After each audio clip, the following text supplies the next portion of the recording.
කබර ගෝයින්ගෙන් මිනිසුන්ටත් කුඹුරු වලටත් වෙන හානිය ගැන නිතර මාලිගාවට පැමිණිලි ගලාගෙන ආවා. මේක නිසාම රජතුමාත් මහදැනමුත්තත් කුඹුරු පරීක්ෂා කර බලන්න පිටත් වුණා.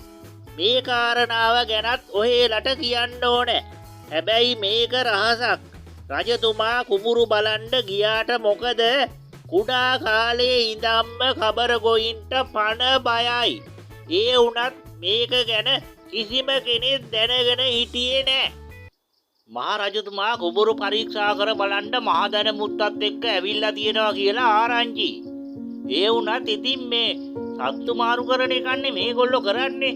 දැන් ඉතින් ඔන්න කබර ගොයි කණ්ඩ වෙන වර්ගයක් ගැන ආයිත් ඉදිරිපත් කරයි. බලනවකෝ මුත්තේ මම වැනි රජෙකු මේ රටට බිහිවීම කොයි තරම් වූ භාග්‍යයක්ද කියලා. ගොවීන්ගේ නොයෙක් ගැටලු අපි එකින් එක විසඳමින් තීරණ ඉදිරිපත් කළා.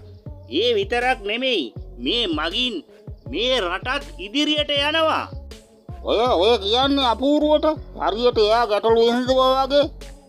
මහරජතුමනි ඔන්න ප්‍රවේශමෙන් ඕගොල්ලෝ පිටිපස්සෙන් විශාල කබර ගොයෙක් ඇවිල්ලා. කබර ගොයෙක්? කබර ගොයෙක් මට බැරියෝ මම දුවනෝ අම්මෝ. මහරජතුමනි ඔබ බොහොම තරුණයි මා මහලුයි. මට ඔබට තරම් වේගෙන් දිවීමට නොහැක. රජතුමා නොමැදුව මොන යුද්ධයක්ද ඕයි අපිත් දුවමු පස්සෙන්. වෙන කරන්න දෙයක් නෑ. අනේ දෙවියනේ මං වැටුණෝ. මාව නැගිට්ටෝල ඵලයල්ලා දෙවියනේ මෙහෙට වරෙල්ලා. කබර ගොයා මේගොල්ලෝ පසුපස ටිකක් දුර දුවාගෙන ආවත් මහදැනමුත්ත ඇදගෙන වැටුණු සද්දෙට කබර ගොයා බිය වෙලා එතනින් පලා ගියා. හැබැයි ඉතින් රජතුමා නම් කොහේවත් නතර වුණේ නෑ. රජතුමා ගිහින් නතර වුණේ මාලිගාවෙම තමයි. මහරජතුමනි ඔබට යමක් පවසා සිටීමට ගොවීන් පිරිසක් මාලිගාව ඉදිරියේ රැඳී සිටිනවා. අන් තව දුරටත් නුඹලාට පිළිතුරු සැපයීමට මට නොහැක. එකත් එකටම කබර ගොයින් ගැන මට පැමිණිලි කරන්න තමයි ඔය ඇවිත් ඇත්තේ. මේ විදියට සතුන් කුඹුරු වලට බෝ කිරීම තව දුරටත් නම් කළ නොහැක.